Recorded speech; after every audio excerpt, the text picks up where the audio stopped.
भवानी मंडी कांग्रेस कार्यकर्ताओं द्वारा राजस्थान के किसान नेता एवं पूर्व विधानसभा नेता प्रतिपक्ष श्री रामेश्वर जी डूडी का जन्मदिन स्थानीय श्री साईं गोपाल गौशाला में गायों को हरा चारा खिलाकर एवं वृक्षारोपण कर मनाया गया एवं उनके शीघ्र स्वस्थ होने की कामना की गई।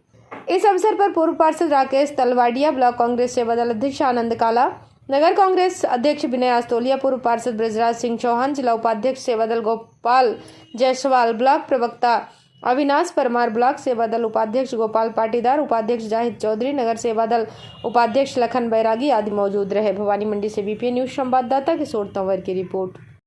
इस खबर के प्रायोजक हैं अन्नपूर्णा चिल्ड वाटर। शादी, पार्टी, दुकान, शोरूम में पानी मंगवाने के लिए संपर्क करें। प्रोप्राइटर राजेश राठौर, महामंत्री व्यापार महासंघ। हमारे मोबाइल नंबर हैं 9772321439, पचपहाड़, भवानी मंडी।